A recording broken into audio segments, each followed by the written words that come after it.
Welcome back to Mr. Midnight. Before we begin, let me ask you something. Have you ever been somewhere so remote that if you screamed, nobody would hear you? That's what Alaska's isolated villages are like. Miles and miles of nothing but water, fog, and darkness. Tonight, I'm sharing 8 most disturbing true Alaskan, isolated village horror stories. And I need to warn you, these aren't campfire tales. These are real accounts from people who are still alive today, though some of them wish they weren't. Imagine accepting a ride request, but your GPS shows the passenger is standing in the middle of the ocean, or delivering food to a place that doesn't exist on any map. What do you do when you realize the people around you aren't breathing? When children start moving in perfect sync like robots? When you look in the mirror and don't recognize your own face? These workers discovered that some jobs in Alaska come with a price, and that price is your humanity. If you're new here, subscribe to Mr. Midnight right now, because once you hear these stories, you'll want to hear more.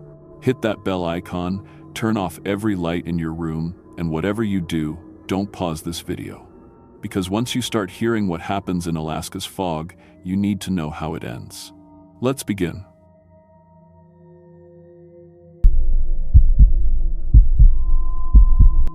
My name is Carlos Martinez, and I've been driving for rideshare companies in Alaska for 2 years.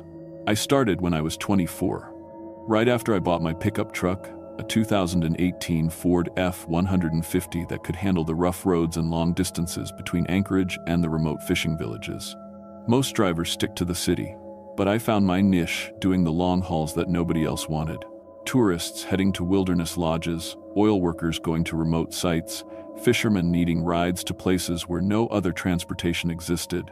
The money was good, sometimes $300 for a single trip, and I loved seeing parts of Alaska that most people never get to visit. I thought I'd seen everything after 2 years of driving these routes. I'd picked up drunk fishermen at 3 a.m., driven families to isolated cabins with no cell service, and navigated through blizzards on roads that barely existed on any map. But what happened last month changed everything I thought I knew about Alaska, and about what's possible when you're driving alone in the dark. Some passengers aren't trying to get somewhere, they're trying to get back to a place they never left. It was a Tuesday night in October, around 11 p.m., when my app pinged with a ride request. The destination showed as Anchorage Airport, which was normal enough, but the pickup location made me stop and stare at my phone. The GPS coordinates put the passenger 15 miles offshore in the Cook Inlet, right in the middle of the water. I figured it had to be a glitch. Maybe someone on a boat needed pickup from a harbor, and the GPS was just showing their current position instead of where they'd be landing. The fare estimate showed $180 for the ride to the airport, which was good money for a 30-minute drive. I accepted the ride and headed toward the closest marina, figuring I'd get a call from the passenger explaining where they actually needed pickup. But my phone stayed quiet during the drive through downtown Anchorage and out toward the waterfront. I parked at the Elmendorf Marina and waited, checking my app every few minutes. The passenger's location hadn't moved. It still showed them sitting in the middle of Cook Inlet. I was about to cancel the ride when I noticed something moving through the fog out on the water. A ferry was approaching the dock, running dark except for a few dim lights in the passenger windows. It wasn't one of the regular ferries that ran between Anchorage and the surrounding islands. This boat looked like it had been in service since the 1972. Old white paint yellowed with age, rust stains running down the sides, and a design that reminded me of the ferries my grandfather used to talk about from when he worked the docks. The boat moved slowly through the calm water, almost silent except for the low rumble of old diesel engines. I watched as the ferry pulled up to the dock with practiced ease. A single passenger walked down the ramp, an elderly man in a dark business suit carrying an old brown leather suitcase. He moved with purpose, like he knew exactly where he was going, and walked straight toward my truck. His footsteps echoed on the wooden dock in the quiet night air. "You're Carlos?" he asked as he approached my passenger door. His voice had a slight echo to it, like he was speaking from inside a tunnel. "That's me. You, the pickup for the airport?" "Yes, flight to Seattle. I have cash." He opened the back door and slid into the seat behind me. I noticed he was soaking wet, like he'd just gotten out of the shower fully clothed. Water dripped from his hair and suit jacket, but somehow the water never seemed to pool in my seats. It was like the water just disappeared as soon as it left his clothes. I figured maybe there had been an accident on the ferry, or spray from rough waters during the crossing. No problem, I said, starting the engine. Should take about 30 minutes depending on traffic. I pulled away from the marina and headed toward the highway. My GPS showed the normal route to the airport, but as soon as we got onto the main road, things started feeling wrong. Roads I'd driven hundreds of times seemed different somehow, longer than they should be, with curves that didn't match my memory. Street signs showed names I didn't recognize, pointing to neighborhoods that shouldn't exist in Anchorage. "Excuse me," I said, glancing in the rearview mirror. "You wouldn't happen to know a better route to the airport, would you? My GPS seems to be acting up." The man was staring out the window with intense concentration, like he was seeing the landscape for the first time in years. When I spoke, he turned toward me, and I noticed his eyes had a strange quality to them. They seemed to reflect light like water. "Take 5th Avenue through downtown," he said, past the old Westward Hotel. I knew downtown Anchorage pretty well, but there was no Westward Hotel on 5th Avenue. I decided to follow his directions anyway, figuring he might know about construction or road closures I hadn't heard about. But as we drove through downtown, he kept pointing out buildings that weren't there. "There's the Captain Cook," he said, gesturing toward an empty lot, "and the old Northern Lights Theater. I saw Saturday Night Fever there in 1978. I looked where he was pointing, but there was nothing except a parking lot and some newer office buildings. The whole conversation was making me uncomfortable, but I kept driving. "What year is it?" he asked suddenly. 2024, I said, checking his face in the mirror. He looked confused, almost sad. 2024. Has it really been that long? That's when I noticed my radio was picking up something strange. Instead of the classic rock station I usually listen to, I was hearing what sounded like news broadcasts from decades ago. A weatherman was talking about a snowstorm that hit Anchorage in January 1983. Then music started playing, songs from the 1980 seconds, but with advertisements between them for businesses I'd never heard of, promoting prices that seemed impossibly low. Finally, my passenger said with a smile, "I've been trying to catch that program for years." I reached to change the station, but every channel was playing broadcasts from different decades. News reports from the 1970 seconds, radio shows from the 1990 seconds, music from the 1980 seconds. All of it played like it was current, like it was happening right now instead of 20 or 30 years ago. The man in my back seat seemed completely comfortable with this. He leaned back and listened to the radio like he'd been waiting to hear those exact programs for a very long time. That's when I really looked at him in my rearview mirror and realized something was very wrong. His reflection was faint, almost see-through, and it seemed to flicker like a bad television signal. When he spoke, his voice echoed like he was talking from underwater. But he was solid enough to sit in my seat, and he'd handled money when he mentioned paying cash. I kept driving toward the airport, but the landscape outside was changing in ways that didn't make sense. We passed through neighborhoods that looked like they were from different time periods. 1970 seconds, subdivisions with cars parked outside that matched the era, then areas that looked more modern, then sections that seemed even older, like we were driving through layers of Anchorage's history all at the same time. "I missed my flight," the man said quietly. "February 15th, 1982. Storm hit just as I was trying to get to the airport. Taxi broke down, couldn't get another ride. Missed the connection to Seattle. Missed my daughter's wedding." I felt a chill that had nothing to do with the Alaska weather. "What happened to you?" "Ferry went down in a storm 3 days later. I was trying to get to another airport, take a different route to Seattle. Never made it off the water." He paused, staring out at the landscape that kept shifting between past and present. "But the ferry still runs. Still picks up passengers who need to complete their journeys." We crested a hill, and the Anchorage airport spread out below us. But it wasn't the airport I knew. This terminal looked like something from the 1970 seconds. Older architecture, vintage aircraft parked at gates, passengers in clothing styles from decades past. The parking lot was filled with cars from different eras, all of them covered in dust like they'd been sitting there for years. "This is perfect," my passenger said. "Thank you, Carlos. I can finally catch my flight." He handed me cash, bills that looked real but had dates from 1982. $200, more than the app had estimated for the fare. "I hope you make it to the wedding," I said. He smiled as he got out of the truck. "I will. It's going to be beautiful." I watched him walk into the terminal with his old suitcase, moving with the confidence of someone who knew exactly where he needed to go. Other passengers were walking toward the building too, people dressed in clothing from different decades, all carrying luggage, all heading inside like they had flights to catch. I tried to start my truck to leave, but the engine wouldn't turn over. The battery seemed dead, even though it had been working fine just minutes earlier. I looked around the parking lot and realized that all the other vehicles, the vintage cars, old trucks, even some horse-drawn carriages in the distance, looked abandoned. Covered in dust, some with flat tires, like they'd been sitting here for decades. That's when I understood what had happened.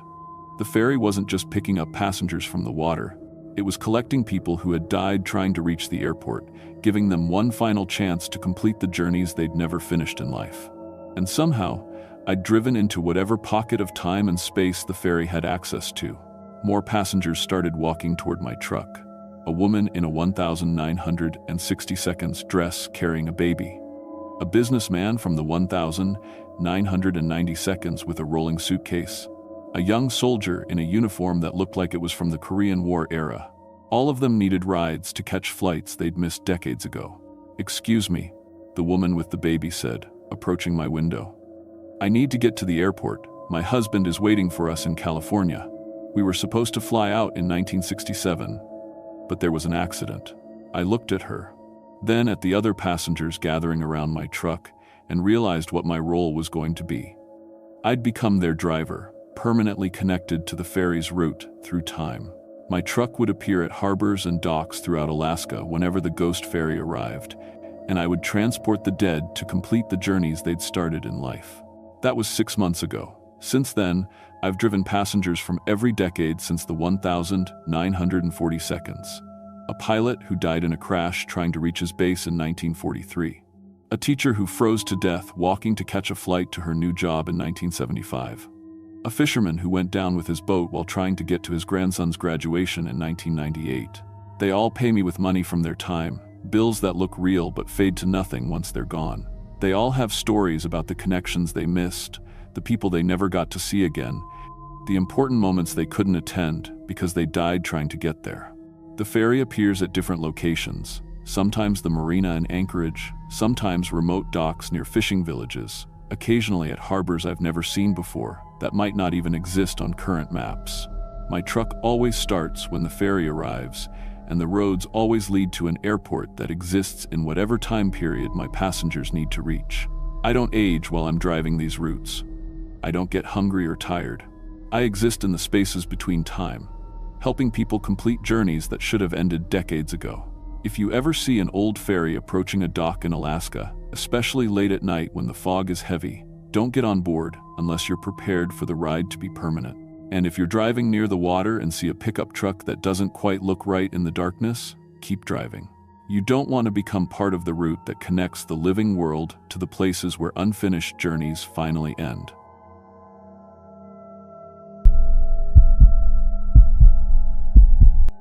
My name is Mark Thompson, and I've been driving school buses for 8 years now.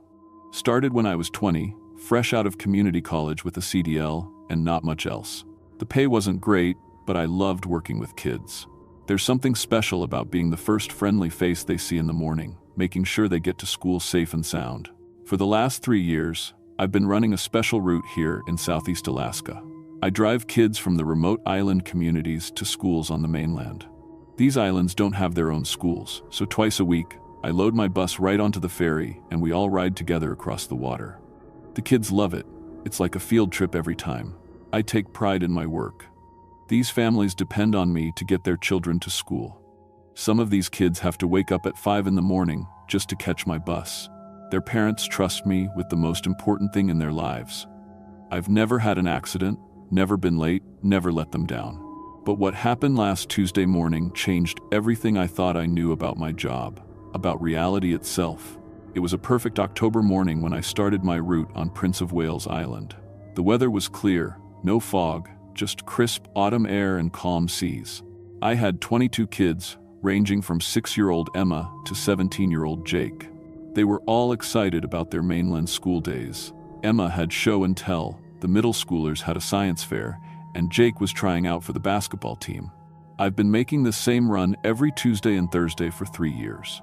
Pick up the kids at 6 a.m., drive to the ferry terminal, load the bus onto the MV Columbia, then it's a smooth 2-hour ride to Ketchikan. The kids usually do homework, play games, or just stare out the windows watching for whales. The ferry loading went smooth as always. Captain Rodriguez waved at me from the bridge. We'd developed a good working relationship over the years. The deckhands knew exactly where to position my bus. Everything was routine. About an hour into the crossing, I was helping little Emma with her math homework when Captain Rodriguez's voice crackled over the intercom. "Attention passengers, we have another vessel approaching.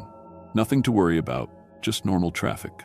I looked up from Emma's workbook and glanced out the windows. Through the morning light, I could see another ferry coming toward us from the north.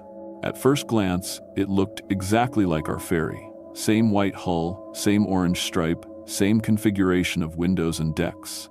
"Hey, Mr. Mark," called out Jake from the back. "That boat looks just like ours." I squinted at the approaching vessel. Jake was right. It wasn't just similar, it was identical. Same company logos, same color scheme, even what looked like the same rust stains on the hull. But something felt wrong about it. The other ferry matched our speed perfectly. When Captain Rodriguez adjusted our course slightly to give them room to pass, the other vessel adjusted too, maintaining the exact same distance. It was like watching a mirror. "That's weird," I muttered, standing up to get a better look.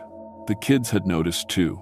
They were pressed against the windows now, pointing and chattering excitedly.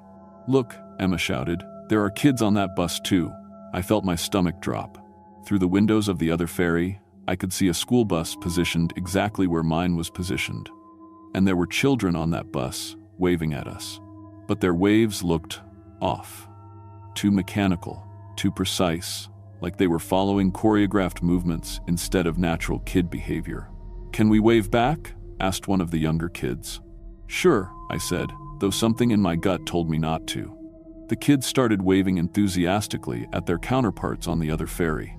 The copied children waved back, but their gestures were identical to each other. Perfect synchronization. Real kids don't move like that. Captain Rodriguez's voice came over the radio, trying to contact the other vessel. "Unknown ferry, this is MV Columbia. Please identify yourself and state your intentions." A voice responded immediately, and it was Captain Rodriguez's voice. Exact same accent, same speech patterns, but the words were slightly wrong. "MV Columbia, this is unknown ferry. We identify ourselves and state your intentions." The radio went silent. I could hear Captain Rodriguez trying again, getting more frustrated. Every time he spoke, his own voice answered back with the same broken grammar, like someone had learned to speak English but didn't understand what the words meant. The other ferry was getting closer now, and I could see the passengers on their deck more clearly. They looked exactly like the people on our ferry. I could see what looked like Mrs. Patterson from the island store, old Mr. Willoughby who always wore his fishing cap, even the teenage couple who always sat together on the back bench. But they all moved in perfect unison. When one turned their head, they all turned. When one raised a hand, they all raised their hands at exactly the same time. "Mr. Mark," Emma whispered, tugging on my sleeve. "Why are they copying us?" I didn't have an answer. The other ferry was steering us now, somehow forcing Captain Rodriguez to change course. Every time he tried to turn away, they anticipated the move and blocked us. "This isn't right," I said into my radio, calling up to the bridge. "Captain, we need to get away from them." "I'm trying," came the reply. "They're matching every move I make before I even make it." The children on the other bus were becoming more detailed. Their faces were clearer now, expressions more convincing. It was like watching someone get better at drawing the same picture over and over. That's when I realized what was happening. These things weren't just copying us, they were learning. Studying how humans move, how families interact, how children behave with adults they trust. They were practicing being us. The other ferry forced us toward a small island I'd never seen before. Despite running this route for 3 years, the shoreline was covered in bright red cloth strips tied to driftwood posts. Stone cairns lined the beach, and each one was topped with toys, teddy bears, dolls, toy trucks, backpacks, children's belongings. As we got closer, I could see school buses on the beach. Dozens of them. All identical to mine, sitting abandoned in perfect rows like someone had been collecting them. "Holy hell," I whispered. The copied passengers were disembarking from their ferry now, perfect duplicates of our families, but they moved like a marching band, every step in perfect time with each other. The copied children walked toward my bus with their arms outstretched, wanting to touch the real kids. I realized that's what they needed to complete the copying process: physical contact. "Everyone stay in your seats," I ordered, starting the bus engine. "We're getting out of here." But the ferry was docking. There was nowhere to go except onto the island. I drove off the ferry ramp and immediately headed away from the beach, taking what looked like an old logging road into the trees. Behind us, I could hear the copied families calling out in voices that were almost right, but not quite. The road led to a clearing filled with more school buses. Old ones, new ones, buses from districts I'd never heard of. And through the windows of each bus, I could see children. Motionless children who looked perfect, but somehow wrong. "Mr. Mark," Jake said quietly, "how long has this been happening?" Looking at the decay on some of the older buses, I'd guess decades, maybe generations. The entities had been perfecting their mimicry, creating copies good enough to fool parents and teachers for months before anyone noticed something was off. But now I had a bigger problem. The kids on my bus were starting to act strange. Emma's movements had become more precise. She was sitting perfectly straight, hands folded exactly the same way as the girl next to her. When I asked her a question, she paused for exactly 3 seconds before answering. "We are fine, Mr. Mark," she said in a flat tone that made my skin crawl. Jake's speech patterns had changed too. He was using formal grammar, speaking in complete sentences like he was reading from a script. The copying process worked both ways. Just being near those entities was changing the real children, making them easier to replace. I managed to loop around and get back to the ferry while the entities were still studying the buses in the clearing. Captain Rodriguez was frantically trying to start the engines when I radioed him. "We need to leave now," I told him. "Working on it," he replied. "Something's wrong with the engines. It's like they forgot how to run." I could see the copied families walking back toward the ferry in perfect formation. We had maybe 2 minutes. The engines finally caught, and we pulled away from that cursed island as fast as the old ferry could manage. But the damage was already done. During the trip back to Prince of Wales, I watched the children carefully. Some of them spoke in slightly artificial patterns. Others moved too precisely, like they were calculating each gesture. Emma asked me questions about my family using words a 6-year-old shouldn't know. Jake helped organize the other kids with efficiency that seemed almost military. The copying process had already begun. Some of these kids weren't entirely human anymore. We made it back to the island, and the parents were waiting as usual. They hugged their children, chatted about their day, made plans for Thursday's trip. Nobody noticed that little Emma didn't giggle when her dad tickled her. Nobody saw that Jake shook hands with his mom instead of giving her their usual fist bump. I filed reports with the ferry company, the school district, even the Coast Guard. They all said the same thing. No other ferry had been scheduled for that route. No island matched the description I gave. No missing school buses in their records. Captain Rodriguez backed up my story for about a week. Then he started saying he didn't remember anything unusual happening. "Perfect normal crossing," he said. "Just Mark being stressed about his job." Now I drive the same route every Tuesday and Thursday. Same kids, same families, same cheerful conversations, but I watch them all carefully now. I notice when one of them uses a word they learned too recently. I see when their movements are a little too coordinated. I catch them studying the other children with the intensity of scientists observing test subjects.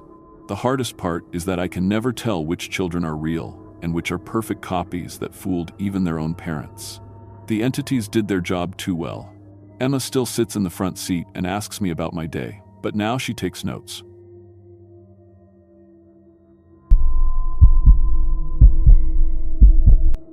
My name is Ashley Chen, and I've been running food deliveries to remote fishing camps for 3 years now. Most people think it's crazy work, loading up a refrigerated boat with groceries and supplies, then making 6-hour trips across some of the roughest waters in Alaska. But I love the independence, and the pay is better than anything else I could get with just a high school diploma. Plus, these fishing crews depend on me. Some of these camps are so far out that I'm their only connection to civilization. I started this job when I was 21, right after my dad taught me how to handle his old delivery boat. He'd been running supplies to the Alaskan Islands for 15 years before his back gave out. The work isn't easy. You're dealing with unpredictable weather, heavy cargo, and isolation that would drive most people crazy. But I've got good sea legs, and I know these waters like the back of my hand. My boat, the Sarah's Dream, is a 30-foot refrigerated vessel with a 200-horsepower engine. She's not pretty, but she's reliable. The cargo hold can keep food frozen solid even on the hottest summer days, and I've got GPS, radio, and emergency beacon systems that have never let me down. Most weeks, I make 4 or 5 deliveries to established fishing camps, places I've been going for years, where the crews know me by name. The camps themselves are pretty basic operations, usually just a collection of weathered buildings on a dock with processing facilities for cleaning fish and bunkhouses for the workers. These guys work hard, and they eat a lot. I typically deliver cases of canned goods, fresh vegetables, meat, and sometimes special requests like cigarettes or magazines. It's honest work, and I've built good relationships with most of the camp supervisors over the years. But what happened 3 months ago on a delivery to a place called Deep Harbor Station changed everything I thought I knew about these remote waters. I should have trusted my instincts from the very beginning.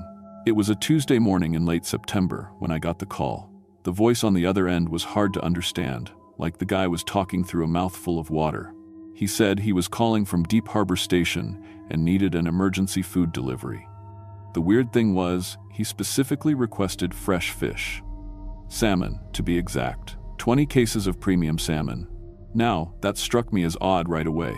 Fishing camps catch their own fish? That's literally what they do. Why would they need me to bring them salmon? But the guy offered triple my normal rate, and money like that doesn't come along often. I couldn't afford to turn it down. The coordinates he gave me were for a small island about 60 miles northwest of my usual route. I'd been running these waters for 3 years and had never seen a camp there, but new operations pop up sometimes.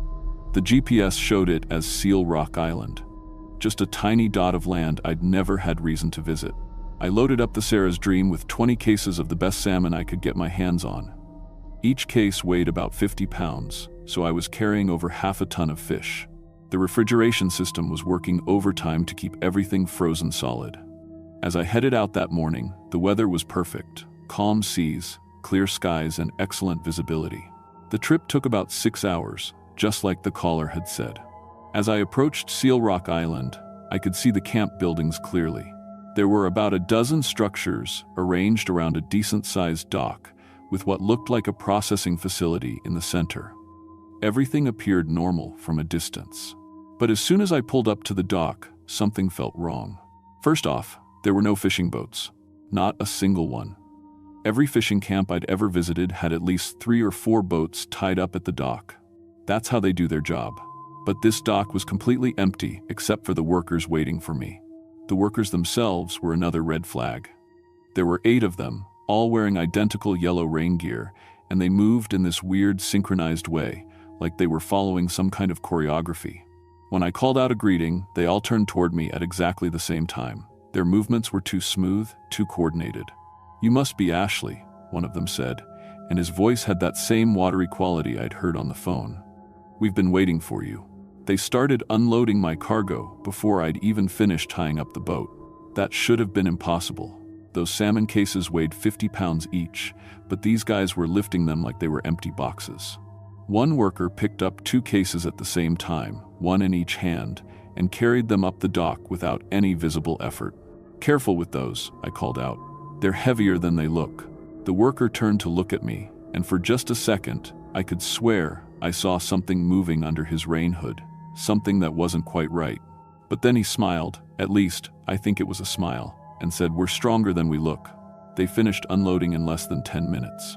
Work that should have taken half an hour was done before I could even process what was happening. The efficiency was impressive, but also deeply unsettling. "We need your help moving these to the processing facility," the first worker said. "Special preparation required." I should have said no. Should have taken my payment and left right then. But curiosity got the better of me, and I followed them up to the main building. Inside the processing facility, I saw something that made no sense at all. Instead of the normal cleaning tables and packing equipment you'd expect, there were dozens of large metal tanks filled with dark, murky water. The workers were dumping my fresh, frozen salmon directly into these tanks. "What are you doing?" I asked. "You're ruining the fish." "Not ruining," one of the workers replied. "Preparing." As I watched, the water in the tanks started to move, not flowing or bubbling, moving, like it was alive. I stepped closer to get a better look, and that's when I saw them. The water was thick with tiny, worm-like creatures. Hundreds of them, maybe thousands, all writhing around in the dark liquid. "What are those things?" I asked, backing away from the tanks. "Necessary," the worker said. "Fish must be prepared properly for our crew." I watched in horrified fascination as the parasites, because that's clearly what they were, began burrowing into the salmon flesh. The fish weren't moving, but the parasites were transforming them somehow. The flesh was changing color, becoming darker and more translucent. It was like watching meat rot in fast forward, except somehow more deliberate. "This is insane," I said. "You can't eat fish that's been contaminated like this." "Our crew has special dietary requirements," another worker explained. His voice had that same hollow, echoing quality they all shared. "Normal food doesn't work for us anymore." That's when they offered me lunch. They brought out a plate of the processed salmon, and I could see it moving slightly on the plate. Tiny parasites were still wriggling through the flesh. The smell was indescribable, like dead fish mixed with something else, something organic and wrong. "No, thank you," I said quickly. "I need to get back to port before dark." But when I tried to leave, they blocked my way. "Weather's getting rough," the first worker said, pointing toward the completely calm ocean visible through the facility windows. "Too dangerous to travel. You should stay the night." "The weather looks fine to me," I replied, trying to keep my voice steady. "Looks can be deceiving," he said. "We insist you stay. For your safety." I had no choice but to agree, but I was planning to sneak out as soon as possible. They showed me to a small bunkhouse and left me alone as the sun started to set. I waited until I was sure they were all busy, then crept out to make my way back to the boat. That's when I heard the sounds coming from the processing facility. Wet, squishing noises, like something large moving through mud, and voices. But they weren't speaking English. They weren't speaking any human language I'd ever heard. I crept around to the side of the building and peered through a window. What I saw inside made my blood run cold. The workers were feeding the processed fish to something in the harbor. But it wasn't in the harbor, it was the harbor. Or at least, it was something massive that had surfaced in the deeper water beyond the dock. It was a ship. An old fishing vessel, covered in barnacles and seaweed, like it had been underwater for decades. But it was moving, somehow still functional despite looking like it belonged on the ocean floor. The workers were throwing buckets of the parasite-infected fish over the side of the dock, and crew members from the ship were reaching up to catch them. The ship's crew looked human from a distance, but there was something wrong with the way they moved. They had the same coordinated, unnatural movements as the camp workers, and when they caught the infected fish, they consumed them immediately, swallowing the writhing parasites along with the flesh. I realized then what was really happening. This wasn't a fishing camp at all.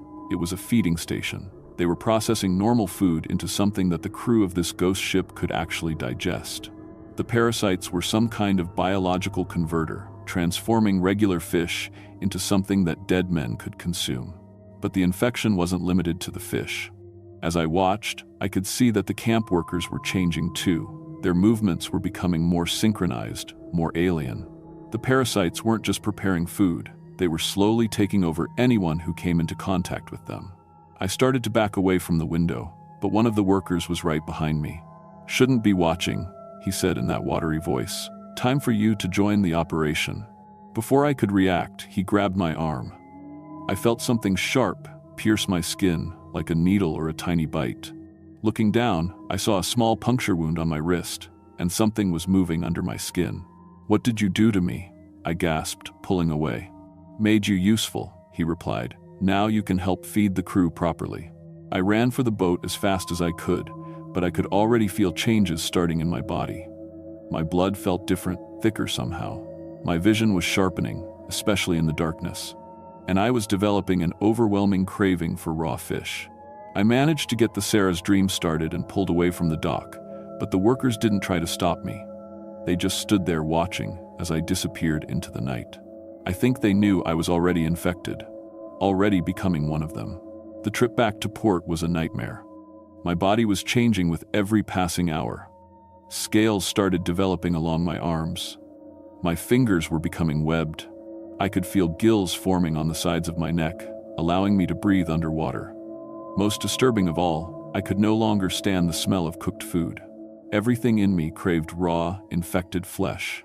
By the time I reached port, the transformation was irreversible. I looked human enough to avoid suspicion, but I knew I wasn't really human anymore. The parasites had rewritten my biology, made me into something that could survive in both worlds, the world of the living and the world of the dead ships that cruise these waters. I tried to report what had happened, but who would believe me? A fishing camp that feeds ghost ships? Parasites that transform the living into servants of the dead? I sounded crazy even to myself, so I kept working. I'm still running deliveries throughout the Aleutian Islands, but now I serve a very different clientele. My boat is loaded with specially infected fish, prepared using cultures I maintain in hidden tanks. I deliver to ships that don't appear on any maritime registry, crewed by men who died decades ago but still need to feed. The infection spreads slowly through the delivery network. Other drivers, other suppliers, anyone who comes into contact with the processed food. We're building a supply chain for the dead, and I'm one of its most reliable operators.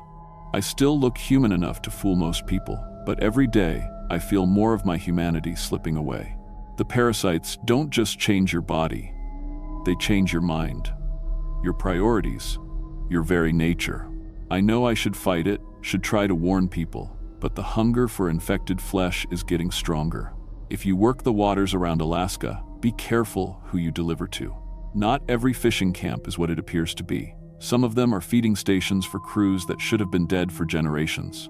And once you become part of their supply chain, there's no going back to the world of the living. I'm still out here, running deliveries to ghost ships throughout these waters. My boat is loaded with infected fish, and my body grows less human every day. But the pay is good, and the dead are always hungry.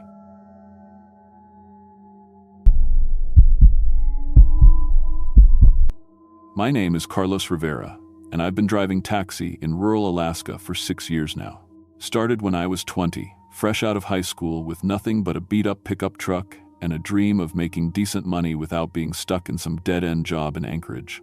Out here in the bush, taxi driving isn't like city work. I'm talking about 300-mile runs between fishing towns, picking up oil workers from remote sites, sometimes driving for 8 hours just to drop someone at the airport. My truck's got over 400,000 miles on it, but she runs strong. Has to, when the nearest mechanic might be 2 towns away and winter temperatures hit 40 below.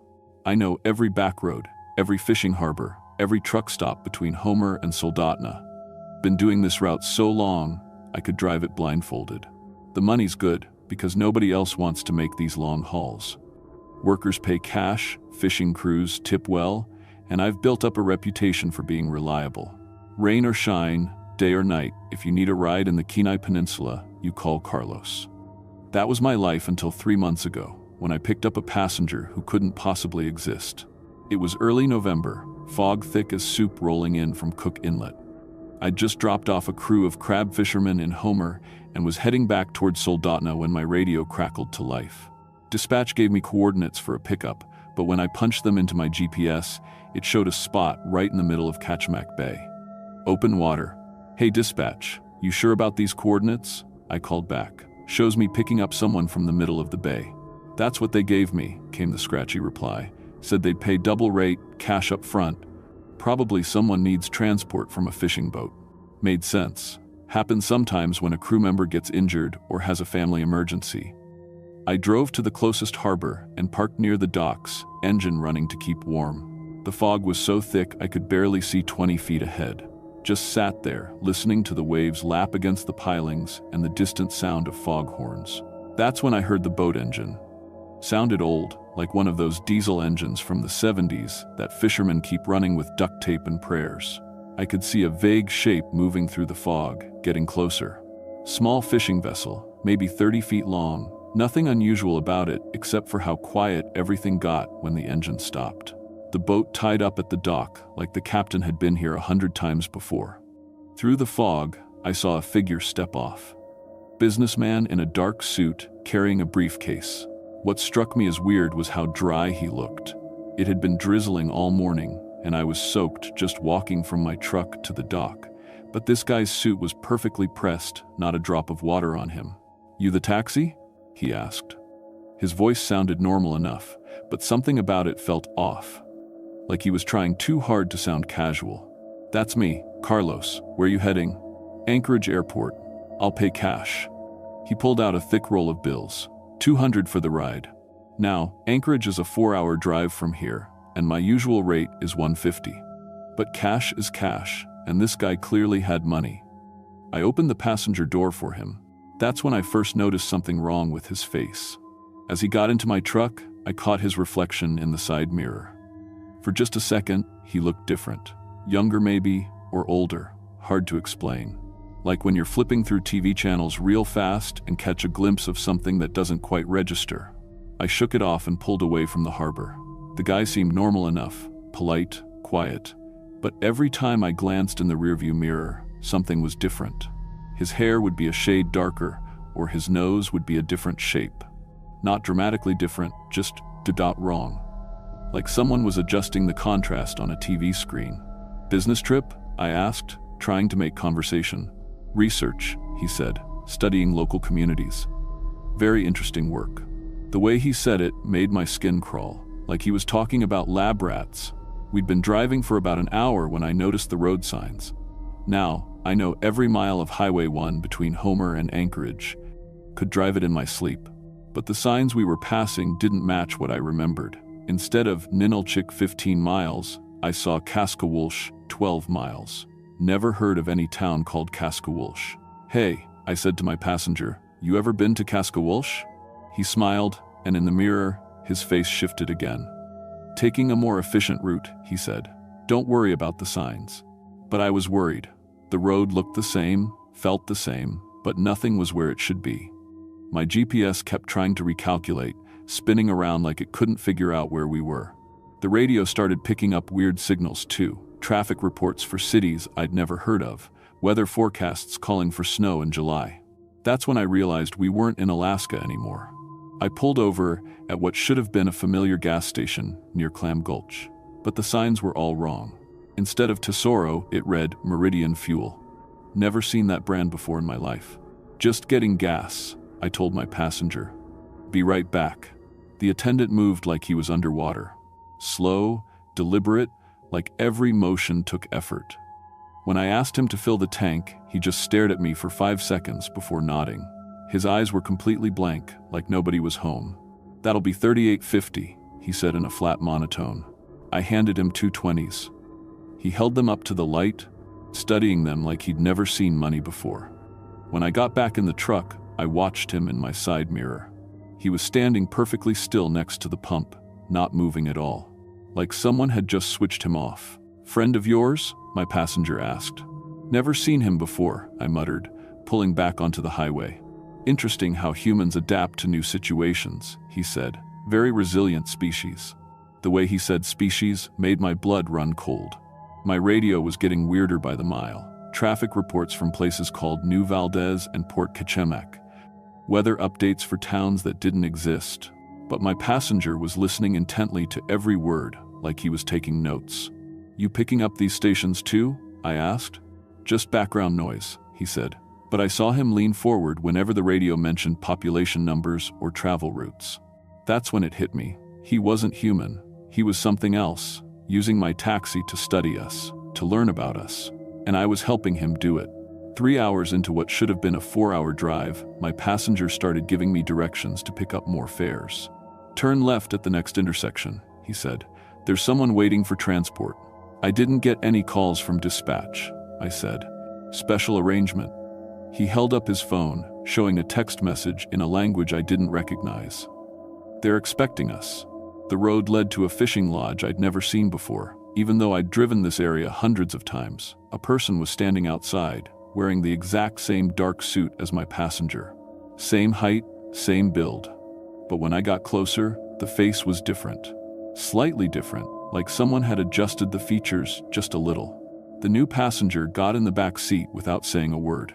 Then my original passenger directed me to another pickup point, and another. Each time, someone was waiting in an identical dark suit. But their faces were all variations on the same theme. Like someone was practicing drawing the same person over and over, getting a little better each time. By the time we'd picked up 6 passengers, my truck was full of people who looked almost identical but not quite. They all sat perfectly still, staring straight ahead. And they were all listening to my radio with the same intense focus. That's when they started talking to each other. Not in English, not in any human language I'd ever heard. Clicks and whistles and sounds that made my teeth ache. But I could tell they were discussing something important. Every few minutes, one of them would point at a road sign or a building and make a note in a small black book. I was driving an invasion force, and they were mapping human settlements. The original passenger gave me new coordinates, directing me to what he called the staging area.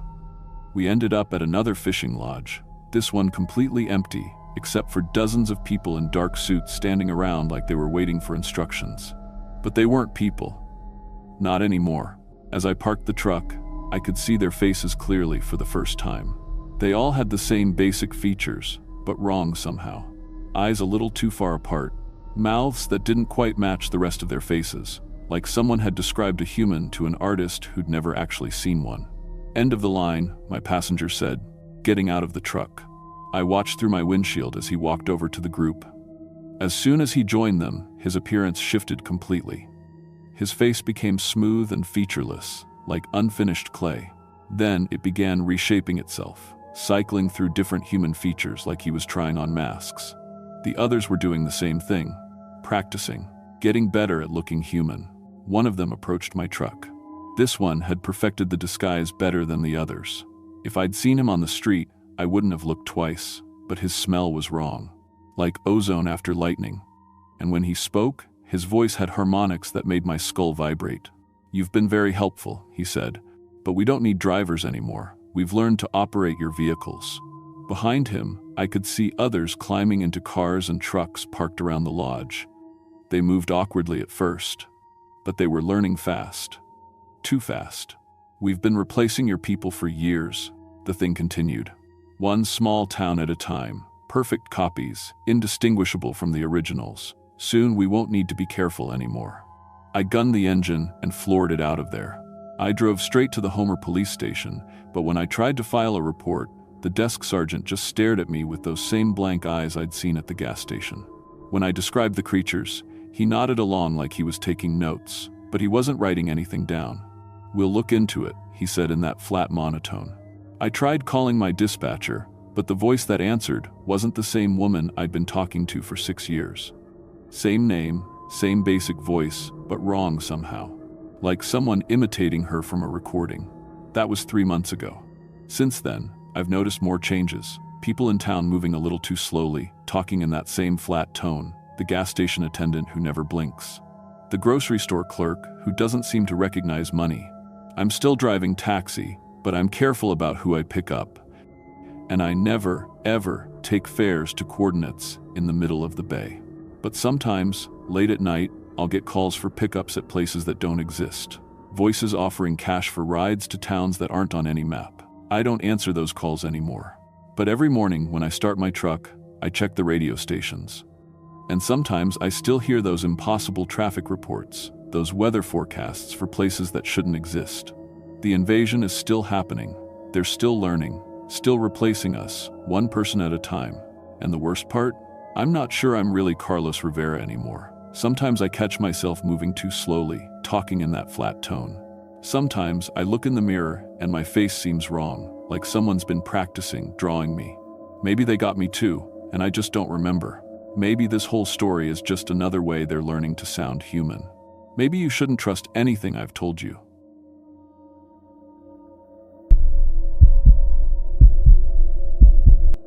My name is Emma Hartley, and I've been working for the Alaska Postal Service for 3 years now. What I'm about to tell you isn't just one story. It's 3 separate incidents that happened to me over the past year, each one worse than the last. The Coast Guard has classified these reports, and my supervisor told me to never discuss them publicly. But after what happened last month, I can't stay silent anymore. I pilot our postal service boat, Arctic Mail, during summer months, delivering mail to remote villages only accessible by water. It's dangerous work. Alaska weather changes without warning, and these waters have claimed hundreds of ships over the decades.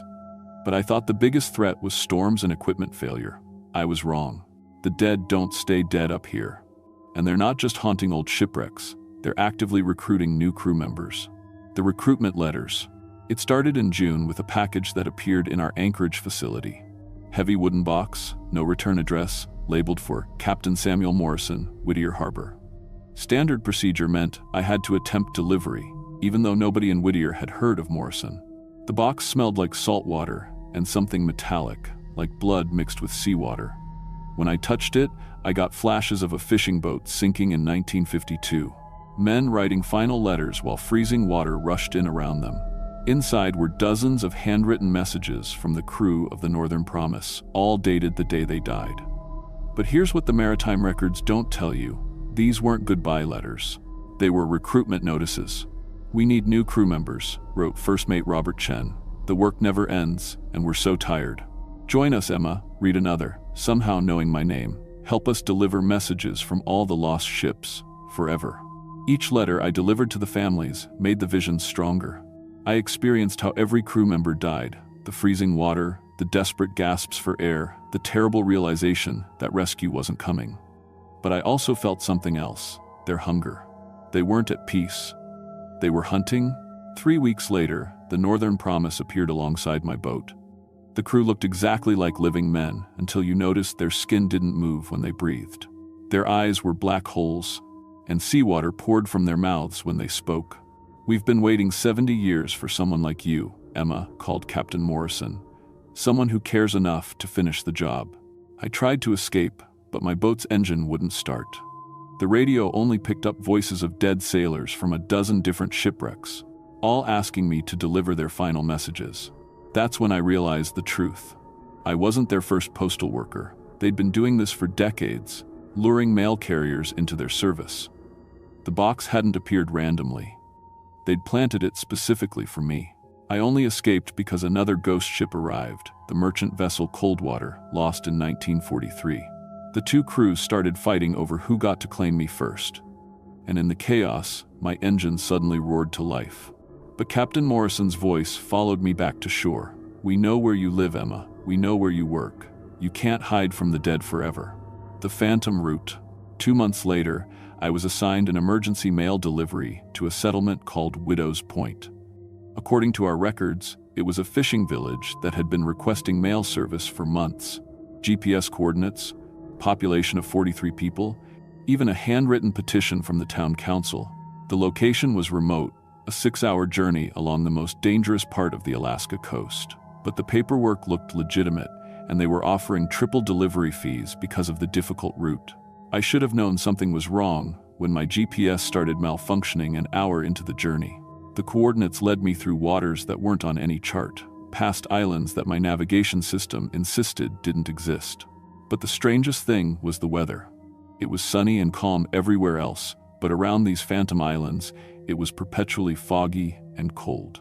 The fog wasn't natural. It moved against the wind, formed shapes that looked almost human. When I finally reached Widow's Point, I understood why no other mail carrier had ever returned from this route. The village was real, but everyone living there had died decades ago. They maintained the illusion of life perfectly, waving from windows, hanging laundry, children playing on the beach. But their movements were too slow, too deliberate, and they cast no shadows.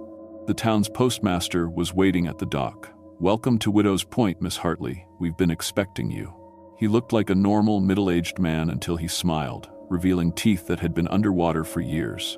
Black, broken, covered in barnacles. "We have so much mail to send," he said, gesturing to dozens of sacks on the dock. "Letters to our families on the mainland. They must be so worried, not hearing from us all these years." I opened one of the mail sacks. Every letter was addressed to people in mainland Alaska, but the return addresses were all Widow's Point residents who had died in a massive fishing disaster in 1967. The entire village had been lost when a tsunami hit during the night. We've been waiting for a postal worker brave enough to make the journey, the postmaster explained. The others who came before you, well, they decided to stay and help us permanently. That's when I saw them. Previous mail carriers standing among the villagers, still wearing their postal uniforms, but with that same dead, waterlogged appearance. Their eyes pleaded with me to run, but their mouths smiled and waved like everything was normal. Don't worry, the postmaster said, reading my expression. You'll like it here. The work is very fulfilling, and you'll never have to leave. I backed toward my boat, but phantom children started untying the mooring lines. The dead villagers began walking into the water, moving toward my vessel with slow, inevitable purpose. That's when I noticed something horrifying. My own reflection in the water looked different. Paler, more translucent. Just being in this place was starting to change me. I gunned the engine and smashed through the dock, sending phantom villagers diving into the water. But as I raced away, I could hear the postmaster calling after me. The route is established now, Emma. Our mail service is official. You'll have to come back eventually. When I checked our delivery records the next day, there was no mention of Widow's Point anywhere in the system. No paperwork, no delivery request, no GPS coordinates. But I had physical mail sacks in my boat. Dozens of letters from dead people trying to contact living relatives. I tried to burn the letters, but they wouldn't catch fire. Tried to throw them overboard, but they kept reappearing in my boat. The phantom mail wanted to be delivered. The soul collector. Last month, everything came to a head during what should have been a routine supply run to Port Graham. I was carrying medical supplies for their clinic, insulin for diabetic residents, heart medication for elderly villagers, asthma inhalers for children. Halfway there, I spotted something impossible on my radar. A massive vessel where no ship should be. When I looked up, I saw the largest ghost ship I'd ever encountered. A 19th century whaling vessel called the Leviathan's Rest, over 200 feet long with 3 towering masts. But this wasn't like the other phantom ships. This one was collecting the dead crews from smaller wrecks, building an armada of lost souls. I watched through binoculars as the Northern Promise pulled alongside. Captain Morrison and his men climbing aboard the larger vessel like they were reporting for duty. A voice boomed across the water, amplified by supernatural power. Emma Hartley, mail carrier of the Arctic Mail. Your services are required. The speaker was Captain Ezekiel Thorne, who had died in 1847 when his whaling ship became trapped in ice. But death hadn't stopped his ambitions. He'd spent 175 years building a fleet of ghost ships, each one manned by crews he'd recruited from other wrecks. I've been watching your work, Thorne called. You have a rare gift, the ability to bridge the world of the living and the dead. My fleet needs a communications officer. Join us willingly, he continued, and you'll maintain your humanity while serving. Refuse, and we'll take you anyway. But you might not like what you become. That's when I saw the truth of what he was building. This wasn't just about delivering messages from the dead. Thorne was creating an invasion force. Every person who joined his fleet gave him more power to affect the physical world. He was planning to bring his entire armada back to the realm of the living. The waters around his ship began to churn as more phantom vessels surfaced, dozens of them from every era of Alaskan maritime history. Russian fur trading ships from the 1700s, gold rush steamers from the 1892s, fishing boats from every decade since. All crewed by the dead, all under Thorne's command. The living have forgotten the sea's power, Thorne announced. They've forgotten that we built Alaska's history with our blood and bones. It's time to reclaim what's ours. But I'd learned something during my previous encounters. The dead were strongest in their own domain, in phantom locations, in supernatural waters. But they were vulnerable when they tried to cross into the living world. I had to make a choice that still haunts me. The medical supplies in my boat were desperately needed by living people in Port Graham. Children would suffer without their medications. But if I completed that delivery, I'd have to pass through Thorne's fleet. Instead, I turned my boat toward the most dangerous waters I knew, Devil's Triangle, where 3 different currents created a natural whirlpool. If I could lure the ghost ships into those waters, the physical forces might disrupt their supernatural cohesion. The entire phantom fleet followed me, convinced I was trying to escape. Thorne was laughing as his massive ship closed the distance. "You can't outrun death itself, girl." But as we entered the triangle, something unexpected happened. The competing currents didn't just disrupt the ghost ships, they revealed the truth about what was powering them. Each phantom vessel was anchored to the physical world by the undelivered mail, the unfinished business, the desperate need of the dead to communicate with the living. And I was the anchor point. My boat, my presence, my willingness to deliver their messages, that's what gave them physical form. I made the hardest decision of my life. I opened all my mail sacks and threw every letter, every package, every piece of undelivered correspondence into the churning waters. All the phantom mail from dead crews, all the messages I'd been carrying for living residents, everything. The ghost ships began to fade immediately. Thorne's voice became a distant whisper. "You've doomed us all to eternal silence." But as his fleet vanished, I realized what I'd really done. I'd destroyed months of mail for living people. Medicine orders, social security checks, letters from family members, legal documents. All of it was gone. When I finally reached Port Graham, I had to tell the clinic director that their medical supplies were lost. A diabetic woman went into a coma that night without her insulin. An elderly man had a heart attack without his medication. A child suffocated during an asthma attack. The Coast Guard found my boat drifting empty 3 days later. They said I must have fallen overboard, but they never found a body. My supervisor held a memorial service, called me a dedicated postal worker who died serving remote communities. But I'm still here, trapped between worlds just like the phantom crews I encountered. I destroyed their anchor to the physical realm, but I was that anchor. Now I'm lost in the same supernatural waters they once sailed. The difference is, I remember what it's like to be human, and I know the terrible price of bridging the world of the living and the dead. People in remote Alaska villages still report seeing a postal worker who appears during emergencies, delivering critical medications that somehow arrive just in time, carrying messages from family members during disasters when regular communication is impossible. But here's what they don't know. Every delivery I make costs me more of my humanity. Every letter I carry pulls me deeper into the realm of the dead. I'm becoming like Captain Thorne, building my own fleet of phantom vessels crewed by postal workers who chose duty over survival. Because the truth about Alaska's ghost ships isn't that they're trapped by unfinished business. They're powered by people like me. People who cared too much, who couldn't abandon their responsibilities, even when it meant losing their souls. And somewhere in these supernatural waters, Captain Thorne is rebuilding his armada. Only now, he's recruiting the living instead of collecting the dead. The most terrifying part? I think I'm going to help him. Because after everything I've seen, I understand his vision. The living take their connections for granted, ignore letters, delete messages, let relationships die through neglect. But the dead understand the true value of communication. They know every word might be the last.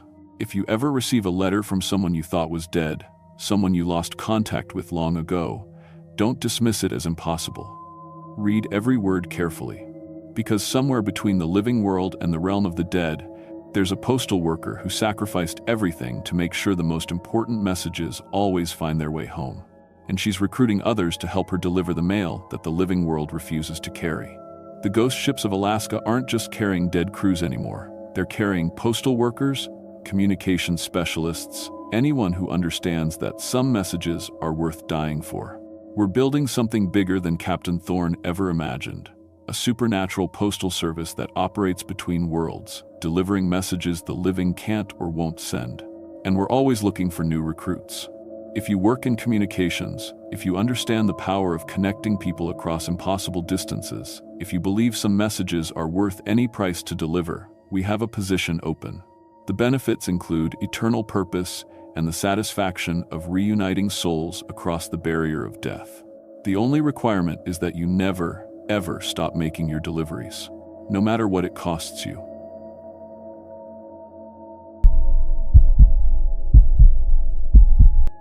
My name is Mark Daniels, and I need to tell you about something that happened 3 years ago in Southeast Alaska. Something the Coast Guard covered up, something the state ferry system denies ever occurred. But I was there, I lived through it, and now I'm trapped in it forever. I've been a school bus driver for 14 years total, 11 in Seattle, then 3 in the most remote job you can imagine.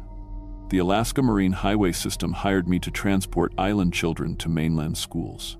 These weren't just any kids. These were families living on islands so isolated that building schools wasn't possible.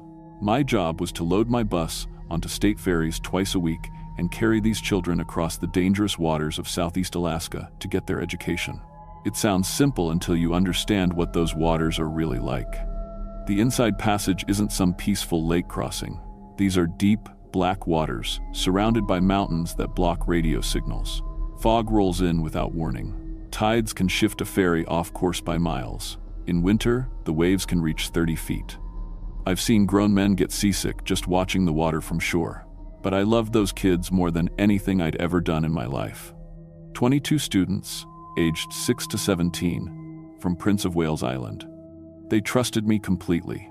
Emma Patterson, 7 years old, who collected seashells and wanted to study ocean life.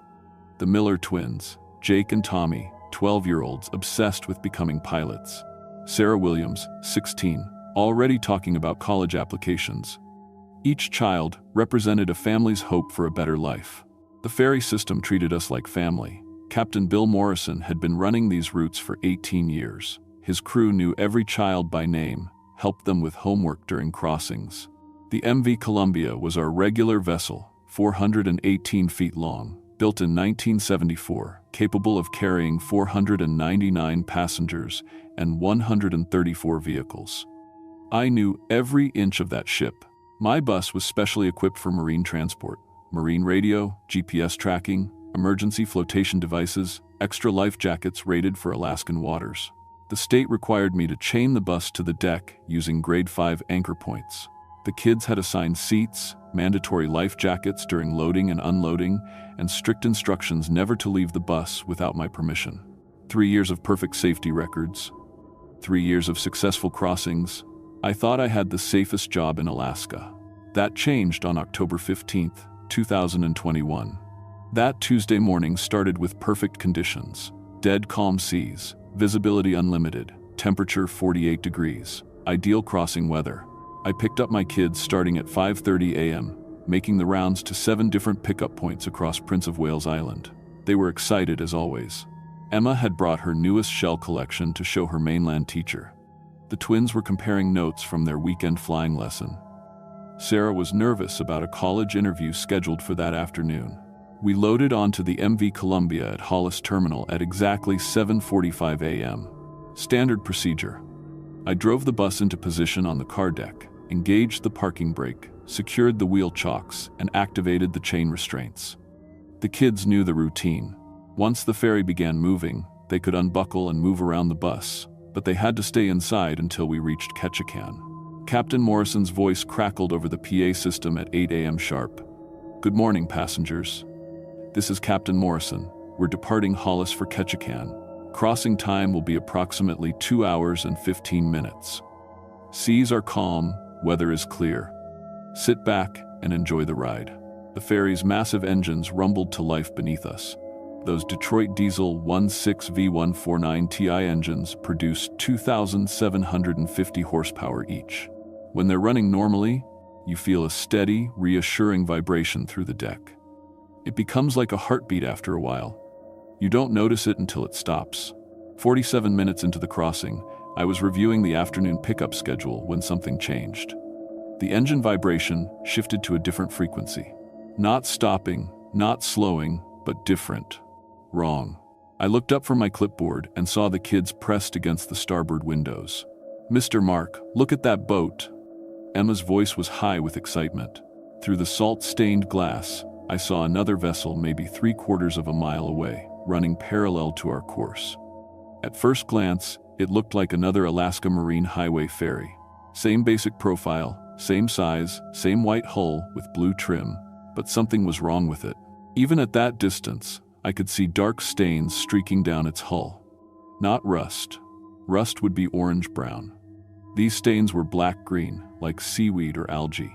But no ferry runs long enough without dry dock to accumulate growth like that. "It looks just like our boat," said Tommy Miller, pressing his face against the window. "But old. Really old." I walked to the front of the bus and keyed my marine radio. "Bridge, this is Mark in the school bus. Can you tell me about that vessel off our starboard side?" The response took longer than normal. When Captain Morrison's voice finally came back, there was something in his tone I'd never heard before. Uncertainty. "Mark, I've been trying to raise that vessel on radio for 12 minutes. They're not responding to any hails. No identification, no transponder signal, and..." Another pause. "They're not showing on my radar." I looked back at the other ferry. It was definitely there. Solid. Real. But if it wasn't showing on radar, Captain, what does that mean? "I don't know, son. In 18 years on these waters, I've never seen anything like it." The unknown ferry began to edge closer, not aggressively, but steadily, like it was hurting us. I could see passengers on its deck now. People standing along the railing, facing our direction. Families, it looked like. Adults and children, in what appeared to be formal clothing. The kids were getting excited, waving at the other passengers, but the people on the other ferry didn't wave back. They just stood there, perfectly motionless. "Their clothes look weird," Jake Miller observed, "like they're going to church in old times." He was right. Even from a distance, I could see the passengers were wearing clothing from decades past. Long coats on the men, formal dresses on the women, the kind of outfits you'd see in photographs from the 1960 seconds. "Kids, I need everyone to move away from the windows and take your seats," I said, trying to keep my voice steady. "But Mr. Mark, why aren't they waving back?" Emma asked. "Are they mad at us?" Before I could answer, Captain Morrison's voice crackled over the radio again, this time with genuine alarm. "All passengers, this is the bridge. We are experiencing some navigational difficulties. Please remain calm and stay in your current locations." The other ferry was much closer now, maybe 200 yards away, close enough to see the passengers clearly, close enough to realize that something was very, very wrong with them. Their faces were too pale, too waxy. Their clothes hung on their frames like they were scarecrows. And their eyes, even from this distance, their eyes looked like dark holes in their heads. "Mr. Mark," Sarah Williams said quietly, "I don't think those people are alive." That's when I saw the children on the other ferry. There were 22 of them, same ages as my kids, same approximate sizes, same general appearance, but their skin had a gray, waterlogged look, and when they turned to face our bus, their movements were slow and wrong, like they were underwater. One of the ghost children looked exactly like Emma. Same blonde hair, same small frame, same age. But its face was slack and pale, and when it pressed its hands against the railing of the ghost ferry, I could see through its fingers. "Oh God," I whispered. "What did you say, Mr. Mark?" Emma asked. "Nothing, sweetheart. Just... Everyone sit down and buckle up, okay?" But they couldn't stop looking. The ghost children were staring directly at my living students now, and I could see recognition in those hollow eyes. They knew my kids. They wanted my kids. Captain Morrison's voice came over the radio again, barely controlled panic creeping in. "Mark, that other vessel is forcing us off course. My steering isn't responding normally. We're being pushed toward. Jesus Christ, there's an island ahead that's not on any chart." I looked forward through the bus windshield and saw it. A small, rocky island with a wooden dock, maybe 2 miles ahead. But I'd made this crossing 312 times in 3 years. I knew every rock, every landmark, every navigation marker. That island had never been there before. The water here should have been 800 feet deep. "Captain Morrison," I radioed, "how is that possible?" "I don't know, Mark, but my instruments are going crazy. GPS shows us in the middle of the Pacific Ocean. Radio compass is spinning like a top. And that other ferry, it's guiding us straight toward that dock, and I can't change course." The kids could feel something was wrong now. They'd stopped chattering and started asking the questions I couldn't answer. "Why are we going a different way? Who are those people on the other boat? Mr. Mark, why do they look like us?" As we approached the impossible island, the ghost ferry pulled alongside us. I could see the dead passengers more clearly now, and my blood turned to ice water. They were families, just as I'd thought. Parents with children, teachers, other adults. But they were all wearing clothes from the early 1960 seconds, and their faces looked like photographs left out in the rain. Features smudged and faded, eyes that had sunk into dark pits, skin that had the waxy translucence of old soap. And the children, God help me, the children. Each dead child corresponded exactly to one of my living students. Same ages, same genders, same basic physical characteristics. But they moved like marionettes with cut strings, and when they opened their mouths, black water poured out instead of words. "Mr. Mark," Emma whispered, "that little girl looks just like me." "Don't look at her, Emma, don't look at any of them." But it was too late. The ghost children had made eye contact with my kids. I could see some kind of connection forming, invisible threads stretching between the living and the dead. The temperature inside the bus had dropped at least 20 degrees, and our breath was coming out in white puffs. The MV Columbia docked at the impossible island against Captain Morrison's will. I could hear him over the radio, shouting at his crew that the engines weren't responding, that the steering was locked, that something was taking control of his ship. The ghost ferry docked right beside us with a sound like breaking glass. "Kids, listen to me very, very carefully," I said, turning to face 22 terrified children. "I need you all to stay on this bus, no matter what happens. Do not get off. Do not open the doors. Do not go near the windows. If something tries to talk to you, don't listen. If something tries to get you to come with it, you say no. Can you promise me that?" They nodded, but I could see Emma starting to cry, and several of the older kids were pale with fear. Sarah Williams raised her hand like we were in a classroom. "Mr. Mark, what's happening to us?" "I'm going to find out, sweetheart, but I need you to be brave for me, okay? All of you. Can you do that?" I stepped off the bus onto the ferry's car deck and immediately knew I'd made a mistake. The air was wrong. Too cold, too thick, smelling of seaweed and rotting fish and something else. Something sweet and horrible, like flowers left on a grave for too long. The ghost passengers were moving now, walking slowly toward the exit doors of their ferry. Their footsteps made no sound, but I could feel each step like a vibration in my bones. I had to know what was happening before those things reached my kids. The island's dock was made of weathered wood that should have rotted away decades ago, but it felt solid under my feet. As I walked toward the shore, I noticed something that made my heart stop. Stone markers. Arranged in neat rows like a cemetery, but smaller. Child-sized. I ran to the nearest one and read the inscription. Emma Patterson, age 7, October 15, 1963. The next one, Jacob Miller, age 12, the 15th of October 1963. And the next, Thomas Miller, age 12, the 15th of October 1963. Every stone bore the same date. The 15th of October 1963. Exactly 58 years ago to the day, and every name matched one of my children exactly. I read them all, running from stone to stone in growing horror. 22 children, 22 names that perfectly matched my 22 living students. All dead on the same day in 1963. That's when I heard the footsteps behind me. I turned to see the ghost passengers walking up the dock. The dead adults moved with purpose now, no longer the slow shuffling they'd shown on the ferry. And the children, the ghost children, were walking directly toward my bus, their transparent hands outstretched. Through the bus windows, I could see my living kids screaming, pressing themselves against the far side, trying to get away from the windows. But the ghost children were already pressing their faces against the glass, leaving no condensation, no fingerprints, just the terrible cold of their presence. That's when I understood. 58 years ago, a school ferry had gone down in these waters, all hands lost, including 22 children on their way to mainland schools. The same route I'd been running for 3 years. The same children, different generation. And ever since that day, they'd been riding their ghost ferry, waiting for another school bus to cross these waters, waiting for a chance to trade places.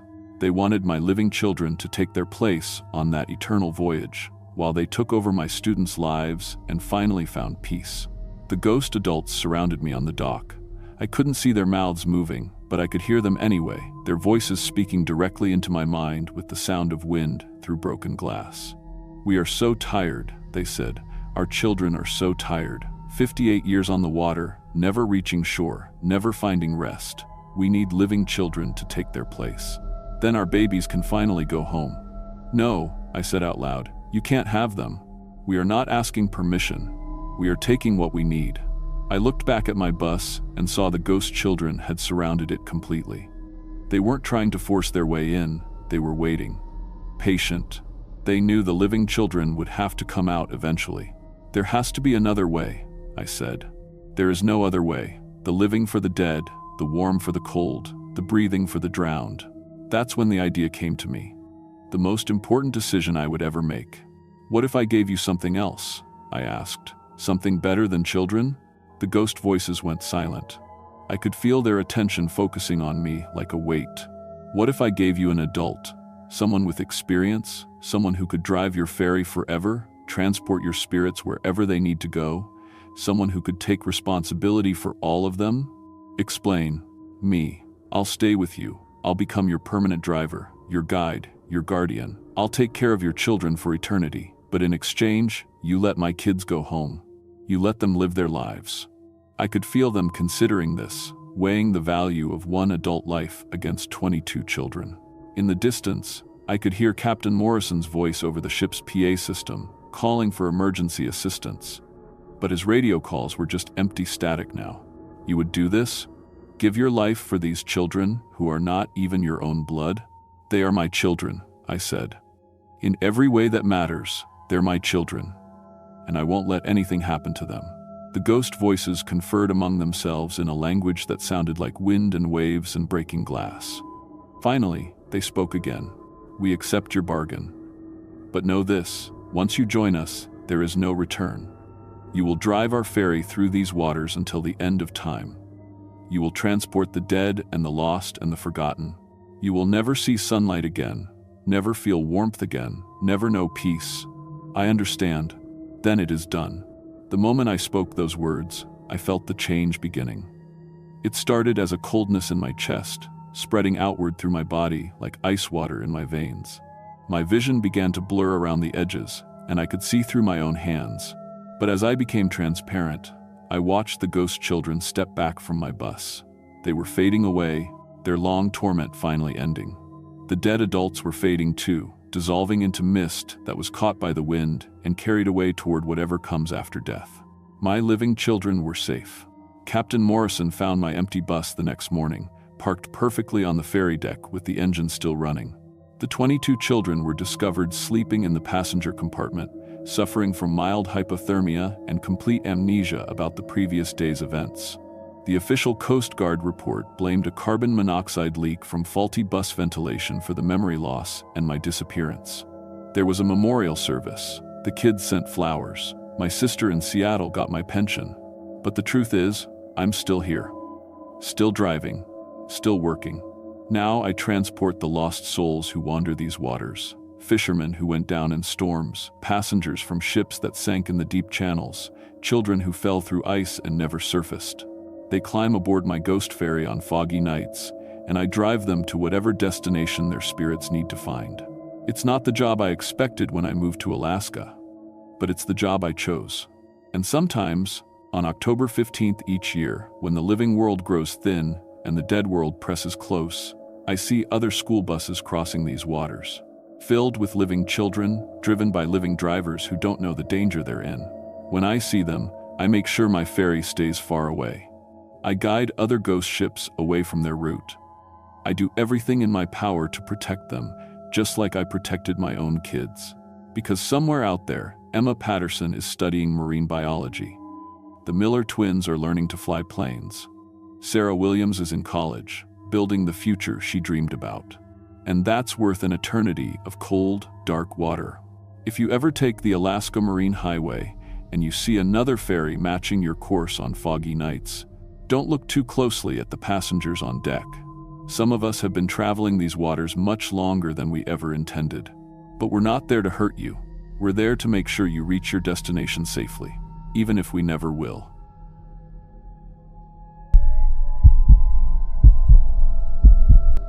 My name is Captain Elena Vasquez, and I've been running salvage operations in Alaskan waters for 15 years.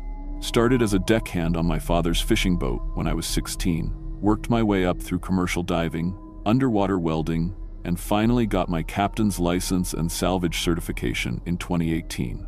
I've pulled everything from sunken yachts to crashed planes out of these freezing waters. The Coast Guard calls me when they need someone willing to dive in conditions that would kill most people. I've seen bodies that had been underwater for months, ships crushed by ice, and cargo holds full of things that should never see daylight. But what I discovered in the wreck of the Caitlin Rose 3 months ago wasn't just disturbing, it changed everything I thought I knew about death, memory, and what happens to the souls trapped in these icy waters. The Caitlin Rose was a 90-foot fishing vessel that disappeared during a storm in March 2019. No distress call, no emergency beacon, just vanished somewhere between Dutch Harbor and Anchorage with 12 crew members aboard. The Coast Guard searched for weeks, but never found so much as a life preserver. The families held memorial services. Insurance companies paid out death benefits. Case closed. But ships don't just disappear in Alaskan waters. They sink, they run aground, they get crushed by ice, they leave traces. When a commercial fishing boat worth $2 million vanishes without explanation, someone always knows where to look. That someone was me. I'd been tracking ocean currents, weather patterns, and satellite data for 4 years, building a search grid based on where the Caitlin Rose could have drifted after going down. Maritime salvage work isn't just about diving, it's about understanding water, wind, and time. Every sunken vessel tells a story if you know how to read the signs. The breakthrough came when a crab fisherman named Tommy Kovac contacted me through my website. He'd been working new grounds southeast of Kodiak Island when his fish finder picked up a large metallic signature sitting upright on the seafloor at 180 feet. Too deep for most sport divers, but perfect depth for a commercial salvage operation. Tommy sent me the GPS coordinates and sonar images. The size and shape matched the Caitlin Rose exactly. After 4 years, I'd finally found her. But Tommy mentioned something else that made my skin crawl. Been fishing these waters for 20 years, he told me over the radio. But the past few months, something's been wrong out here. Fish won't bite near that wreck. Water temperature's all screwed up in a perfect circle around the site. And at night, when the fog rolls in, you can see lights moving underwater. Not like phosphorescence or anything natural. Like work lights? Like someone's still down there. I should have listened to that warning. The dive was scheduled for early October, when weather windows are rare, but the water clarity is at its best. I assembled my usual team: Marcus Chen, my dive partner and underwater photographer, Sarah Delacroix, marine archaeologist and wreck specialist, and Jake Morrison, surface support and communications. We'd worked together for 3 years, pulling up everything from World War II fighters to drug-smuggling submarines. The Caitlin Rose lay on her keel in 180 feet of water, perfectly upright like she'd been gently lowered into place rather than sinking in a storm. Her hull was intact, no visible damage, fishing gear still neatly stowed on deck. Everything looked normal except for one detail that made Marcus grab my arm underwater and point frantically. Every light on the ship was on. Not emergency lighting or battery-powered systems that might last a few hours after sinking.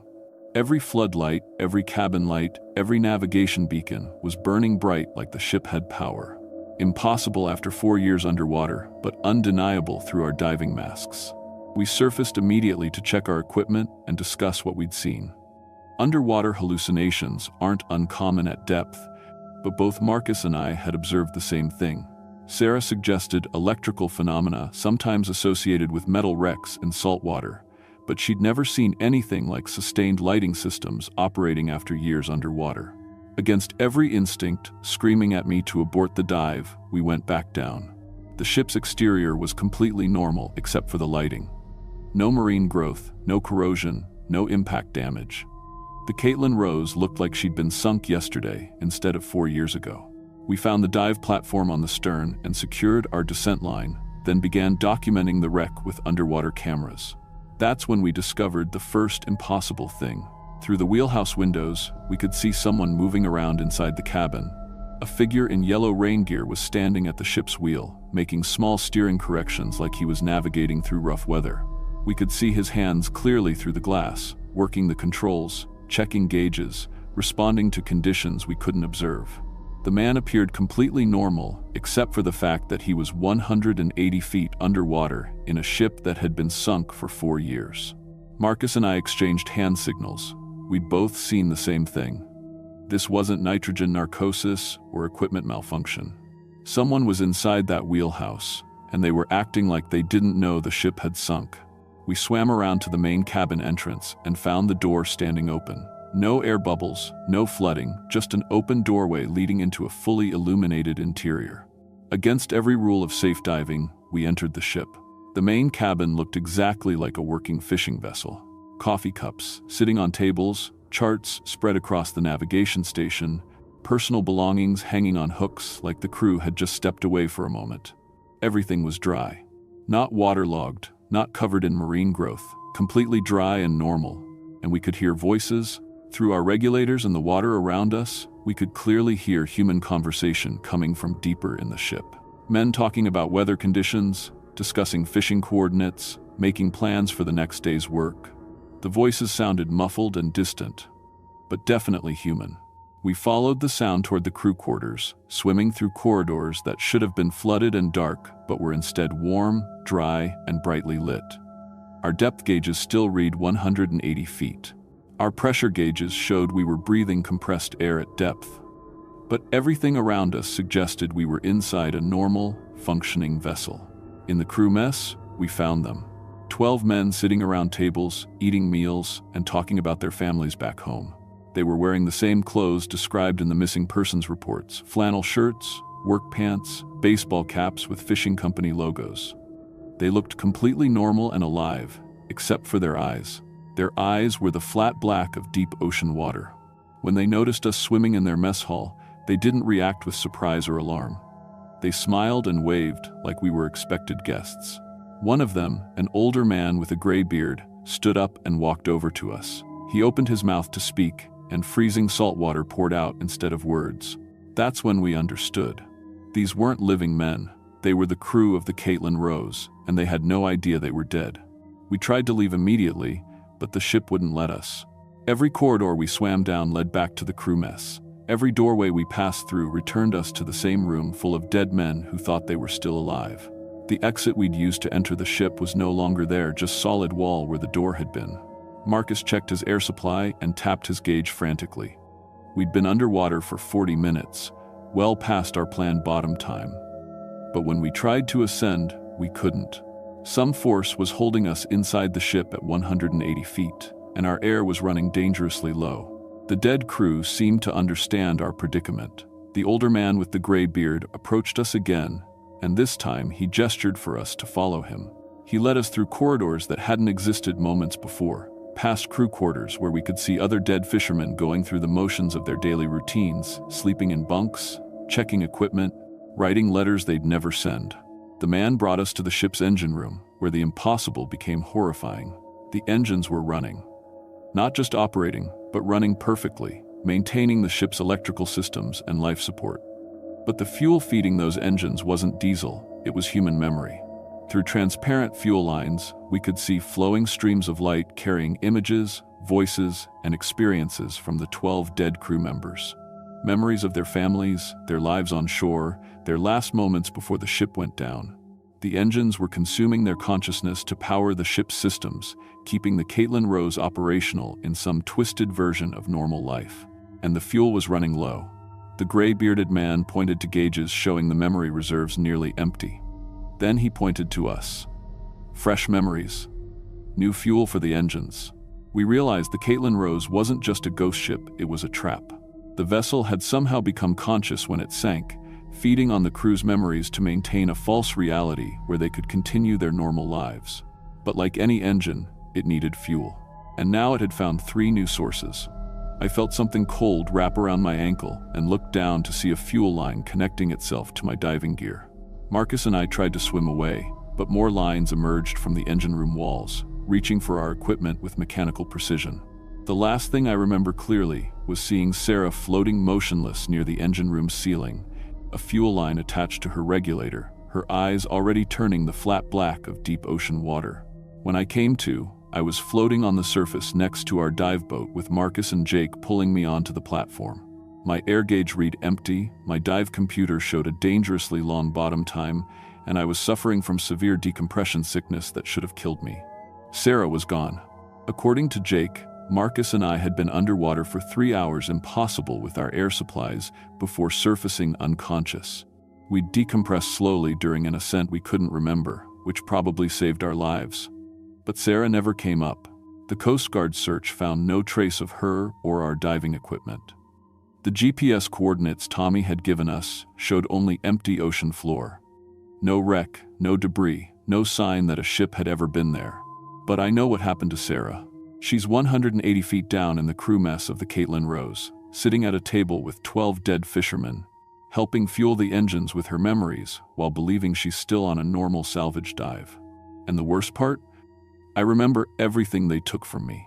Fragments of my childhood, my father's voice teaching me to read nautical charts, the day I got my captain's license, my first successful salvage operation. All of it stored in those fuel lines, feeding an engine that shouldn't exist to power a ship that shouldn't be functioning. The Caitlin Rose let Marcus and me go because our memories weren't enough. It needed someone with specific knowledge, marine archaeology, underwater systems, deep-sea exploration techniques. Sarah had exactly the expertise required to help the ship maintain its underwater reality for another few years.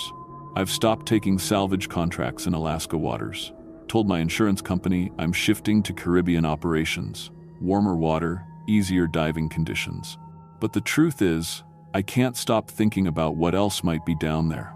How many other ships have learned to feed on human consciousness to maintain false realities for their dead crews? How many missing vessels weren't destroyed by storms or ice, but captured and converted into floating prisons for memories? Tommy Kovac called me last week. He's found 3 more large metallic signatures on his fish finder, all in waters where ships have disappeared over the past decade. All showing the same characteristics: perfect preservation, strange lighting, and fish that won't go near them. He wants me to investigate, offers to pay triple my usual rate. I told him I'm retired from deepwater salvage. But I know I'll go. Sarah is still down there, and every day she spends feeding the engines of the Caitlin Rose erases more of who she was. Eventually, there won't be enough left of her consciousness to maintain even the illusion of life. And then the ship will need new fuel. So if you're ever fishing in Alaska waters and your sonar picks up a large metallic signature that shouldn't be there, don't investigate, don't dive on it, don't even mark the coordinates. Some ships are better left lost. Because the Caitlin Rose and others like her aren't waiting on the seafloor. They're hunting, using the memories of their dead crews to navigate and communicate, looking for new sources of human consciousness to fuel their impossible existence. And once they have you, the only way out is to forget everything that made you who you are. I can feel them calling to me even now, through the gaps in my memory where they took pieces of my past. The engines are hungry, and they know I remember the coordinates. They're waiting for me to come back and finish what we started.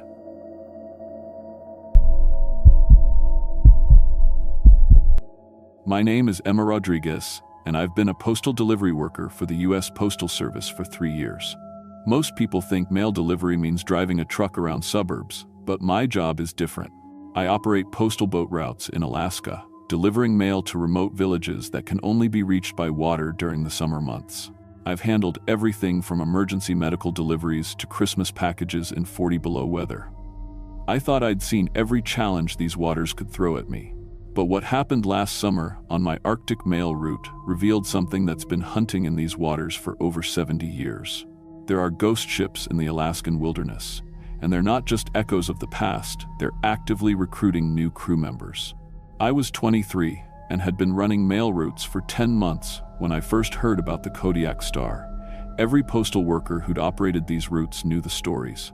A fishing vessel that disappeared in 1953 with a crew of 12, somewhere between Whittier and Chenega Bay. Coast Guard searched for weeks but never found wreckage or bodies. Local fishermen claimed they still saw her sometimes. Lights moving across the water on foggy nights, following the same fishing patterns she'd used 70 years ago. What made the stories unsettling wasn't just another missing boat, it was the pattern. Every few years, another vessel would vanish along the same route. Always experienced crews who knew these waters better than their own families. Always in perfect weather conditions, with no distress calls. The Coast Guard would find empty boats drifting days later, engines still running, personal belongings untouched, but crews completely gone. My route covered 8 tiny communities scattered across the remote coastline, places like Whittier, Chenega Bay, and Port Graham. Each village had maybe 50 to 200 people, and during summer, I was their only connection to the outside world. No roads, no airports big enough for regular flights, Just me and the Arctic Mail, a 36-foot postal service boat built for rough water and heavy cargo. The work was hard, but I loved it. Every delivery mattered. Birth certificates for new babies, prescription medications for elderly residents, letters from family members thousands of miles away. Some villages only got mail twice a week, so people would gather at the tiny post offices when they heard my engine coming. Kids would wave from the docks. Village elders would share coffee and stories about their fishing seasons. But they also shared darker stories. Late at night, over coffee that had been brewing too long, they'd talk about the ghost ships. Not just the Kodiak Star, but others.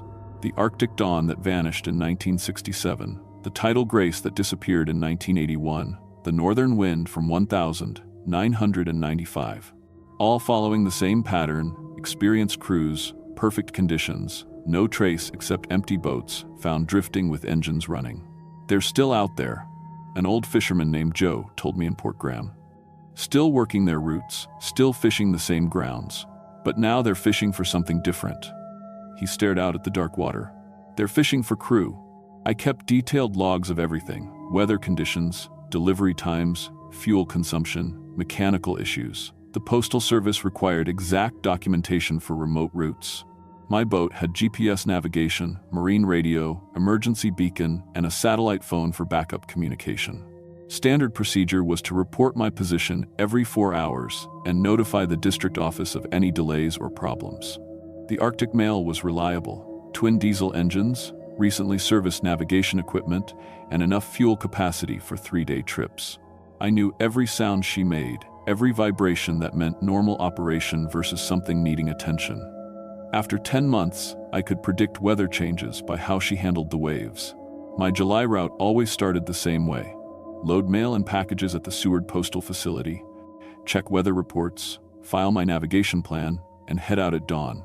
8 stops over 3 days, following approved shipping lanes that avoided dangerous currents and shallow water. I'd done this exact route 47 times without any serious problems. That Tuesday morning, July 15th, weather conditions were perfect. Calm seas, clear skies, no small craft advisories. I was making good time, ahead of schedule for my first stop at Whittier. Around noon, I pulled into a small protected cove where I always ate lunch. It was a peaceful spot with a narrow beach, surrounded by spruce trees. I'd stopped there dozens of times before. That's when I saw the first stone cairn. 3 rocks balanced perfectly on top of each other, sitting right in the center of the beach where I always anchored. They weren't there the week before. I was absolutely certain. The balance was impossible, like someone had spent hours getting it exactly right. A piece of rope was coiled on top, but not regular rope. This was old manila line, the kind they stopped making decades ago. The rope fishermen used in the 1,950 seconds. I figured some hiker had built it using rope they'd found washed up on shore. But something about it bothered me. The rope looked ancient, like it had been underwater for decades, but it wasn't rotting. No fraying, no marine growth, like it had been preserved in salt water and only recently brought to the surface. When I knocked it down, the silence hit me immediately. Every sound stopped. No birds singing, no wind through the trees, no waves lapping against the shore. Complete, unnatural silence that made my ears ring.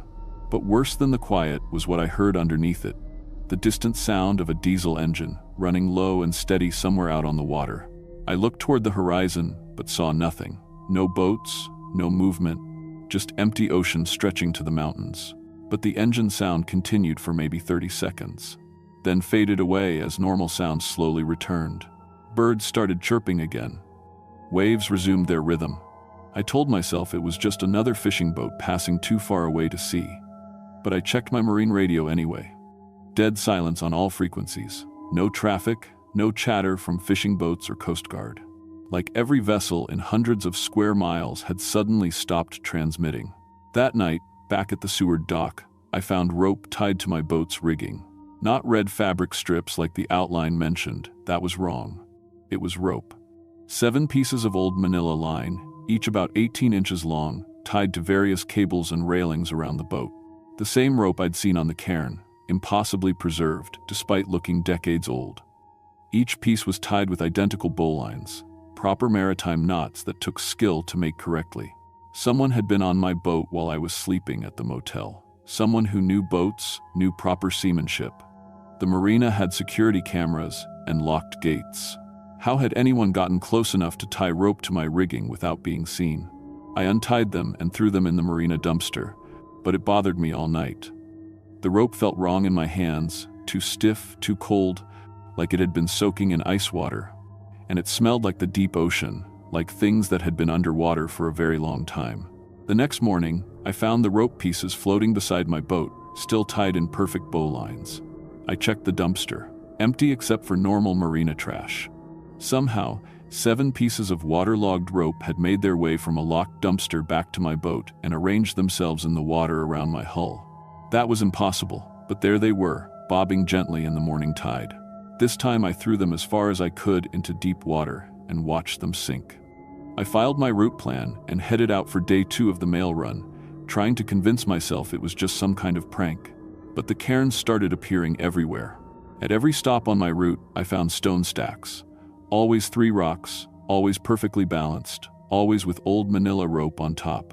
They showed up overnight in places I'd checked thoroughly the day before, on docks, beaches, even on floating platforms where mailboats tied up. The rope was always identical. The same vintage manila line that fishing boats used in the 1,950 seconds. The villagers noticed them too, but their reactions were different than I expected. In Cheniga Bay, an elderly Chugach woman named Mary didn't seem surprised. "They're back," she said quietly, looking at the cairn on her village dock. "Haven't seen them for 5 years. Last time, we lost 2 boats." I asked what she meant by they, but she wouldn't explain directly, just shook her head and said, "The crews that never came home, they're recruiting again." In Port Graham, Joe, the fishing boat captain, was more specific. "Those cairns mark recruiting grounds," he said.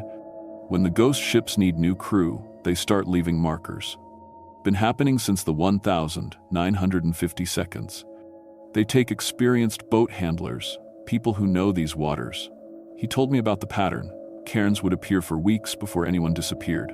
Always in places where skilled boat operators worked, fishing grounds, mail routes, supply runs to remote villages. Then boats would start having problems. Equipment failures, navigation issues, communication breakdowns. Finally, experienced crew members would vanish, leaving their boats empty and drifting. The Kodiak Star started it all, Joe explained. Lost her whole crew in a winter storm in 1953, but instead of sinking, she just kept going. Still following her fishing route, still working the same grounds, but now she needs crew to keep operating. During my next mail run, I started noticing problems with my equipment near the cairns. My compass would swing wildly when I got within 100 yards of the stone markers. The GPS showed impossible readings, coordinates that placed me in locations I'd never been, some of them hundreds of miles inland. The marine radio filled with static and something that sounded like Morse code, but in patterns I didn't recognize. Long dashes, short dots, pauses that seemed deliberate. Someone was transmitting, but not in standard maritime code. When I tried to respond, my radio would suddenly go dead for minutes at a time. The emergency beacon showed green lights like it was working normally, but when I tested it, no acknowledgement came back from the Coast Guard. The air around the cairns tasted different too. Sharp and metallic, like breathing near electrical equipment, but with an undertone of deep ocean, salt and seaweed, and things that had been underwater for decades. It made my teeth ache and left a bitter taste that lasted for hours. That's when I first saw her clearly. The Kodiak Star. An old fishing vessel, maybe 60 feet long, painted white with blue trim that had faded to gray. She appeared about a quarter-mile off my starboard bow during my Thursday morning delivery run, matching my course and speed perfectly. At first glance, she looked like any working fishing boat, nets hanging properly, rigging in good order, moving with the steady purpose of a vessel with experienced crew. But something was wrong with the details. Her wheelhouse windows were dark, not reflecting sunlight like they should. No wake behind her stern despite clearly making way through the water. And she was too quiet. Fishing boats that size made noise, engine rumble, and water sound that carried for miles. The Kodiak Star moved in complete silence. Through binoculars, I could see figures on deck. 3 of them, wearing yellow rain gear and working around the fishing nets like they were preparing for a day's catch. But their movements were wrong, too synchronized, too fluid, like they were moving underwater instead of on a boat deck. I tried to radio them. "Fishing vessel, Kodiak Star, this is postal boat Arctic Mail, please respond." The Morse code transmissions came back immediately, much stronger than before. Long sequences of dashes and dots that definitely weren't random, but weren't standard maritime code either. Then I heard something that made my blood freeze. My own voice, coming through the radio static. "Postal boat, Arctic Mail. This is fishing vessel Kodiak Star, we see you." But I hadn't transmitted anything. Somehow, they were using my voice to respond. The Kodiak Star began closing the distance, moving at angles that should have been impossible given wind and current conditions. She was herding me toward a specific area marked by dozens of stone cairns. Every time I changed course, she anticipated my move and cut me off. Like she knew exactly where I was going before I did. I had to choose between confronting an unknown vessel or entering the marked waters. I chose the marked waters, thinking I could navigate through and get back to my normal route. That was my biggest mistake.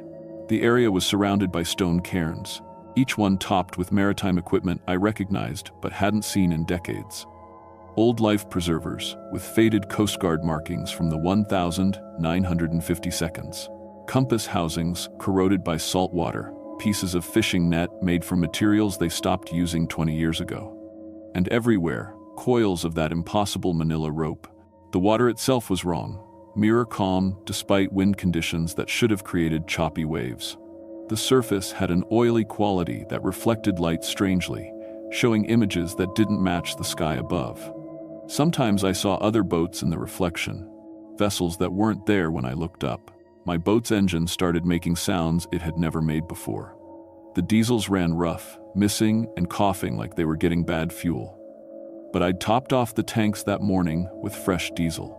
Warning lights appeared on the control panel. Engine temperature, oil pressure, transmission problems, all systems that had been fine an hour earlier. The GPS screen flickered between normal readings and coordinates that made no sense. According to the display, I was simultaneously in 3 different locations, one in deep water where I actually was, one on dry land 50 miles inland, and one that placed me in the exact position where the Kodiak Star had disappeared in 1953. That's when I understood what was happening. The ghost ship wasn't just following me, it was trying to recruit me. The cairns, the rope, the equipment failures, all of it was designed to strand me in marked waters where the Kodiak Star could approach safely. Through binoculars, I got a clear look at her crew. They weren't tall entities with wrong proportions like I'd first thought. They were people, or had been people. 3 fishermen in 1,950 seconds rain gear, working their nets with the practiced efficiency of men who'd spent decades on the water. But their faces were wrong. Gray-blue like drowned flesh, with eyes that reflected light like fish scales. They'd been the crew of the Kodiak Star when she disappeared in 1953. Dead for 70 years, but still working, still fishing, still needing help to operate a boat that required living hands to maintain her engines and navigation equipment. The Kodiak Star pulled alongside the Arctic Mail, close enough that I could read the registration numbers on her hull. They matched the Coast Guard records. I'd looked up. She was definitely the vessel that had vanished decades ago, but she wasn't a ghost ship in any traditional sense. She was still operating, still functional, crewed by dead men who needed living boat handlers to keep her running. The dead fishermen gestured toward my boat with movements that were unmistakably invitations. They wanted me to come aboard, to join their crew, to help them continue their eternal fishing operation. When I didn't move, they began tapping on their hull. 3 slow taps. Pause, 7 fast taps. Repeat. The sound carried clearly across the water. And after a few seconds, my own boat's hull began resonating with the same rhythm. Metal plates vibrating, creating the exact pattern. They were calling to the Arctic Mail, ship to ship, using maritime communication older than radio. My marine radio crackled with voices speaking in heavily accented English, the kind of speech patterns fishermen used in the 1950 seconds. "Come aboard, mail girl." One voice said clearly, "We need someone who knows modern navigation, been working these waters since '53, but the equipment keeps changing." Another voice joined in. "Good steady work, 3 meals a day, and you'll never have to worry about retirement." They laughed at that, a sound like water bubbling up from deep places. The third voice was different, clearer. "Your route is perfect for our operation. Mail boats go everywhere, see everything. Help us expand our recruiting territory, and we'll make sure you never have to stop working." I realized then that this wasn't just about recruiting me personally. They wanted to use the Postal Service routes to identify other skilled boat operators. My mail deliveries would become scouting missions, marking potential crew members in every remote village I visited. The GPS showed that other boats were approaching from different directions. Old vessels with outdated silhouettes, fishing boats, supply ships, even what looked like a small Coast Guard cutter from the 1960s, all moving with the same silent purpose as the Kodiak Star. An entire fleet of dead ships, crewed by dead sailors, all needing living boat handlers to keep their operations running. I was trapped in the middle of a recruiting ground that had been operating for 70 years. Every few years, when their living crew members finally died or went insane from working alongside the dead, they'd activate the cairns and start hunting for replacements. That's when I remembered something Joe had told me in Port Graham. "They need willing crew," he'd said. "Can't just take you. You have to choose to come aboard." The dead couldn't simply kidnap living sailors. There were rules, even for ghost ships. I grabbed the marine radio and transmitted on the emergency frequency. Coast Guard. This is Postal Boat Arctic Mail requesting immediate assistance. I am being surrounded by multiple vessels of unknown origin in marked territorial waters." The response came back in my own voice again. "Coast Guard. This is Postal Boat Arctic Mail. False alarm. Equipment malfunction resolved. Continuing normal operations." They were hijacking my radio transmissions, making sure no rescue would come. But they still needed me to choose. The dead fisherman on the Kodiak Star gestured again, more urgently this time. Other ghost ships were closing the circle, cutting off any escape routes. I made the only decision I could. I grabbed every piece of mail in the cargo hold. Letters, packages, everything representing weeks of communication from 8 remote villages. The Postal Service was my responsibility, but more than that, it represented the connection between these ghost ships and the living world they were trying to infiltrate. "You want to use postal routes for recruiting?" I shouted across the water. "Then you can have all of it." I threw mail overboard by the armload, scattering letters and packages across the oily water. The dead fishermen stopped gesturing immediately. All the ghost ships changed course, moving to collect the floating mail instead of surrounding me. They were more interested in studying human communication patterns than in capturing one postal worker. As soon as I started the engines and headed for open water, my equipment began working normally again. Compass steady, GPS accurate, radio clear. The emergency beacon finally connected with Coast Guard stations, and I could hear normal maritime traffic on all frequencies. But I could see the ghost ships in my wake, collecting every piece of mail I'd scattered. They were studying addresses, delivery routes, population patterns, learning which villages had skilled boat operators, which families had young people who might be recruited in future operations. I'd escaped, but I'd also given them intelligence about every community on my mail route. Back in Seward, I filed reports about equipment malfunctions and weather delays, but I couldn't explain what had really happened.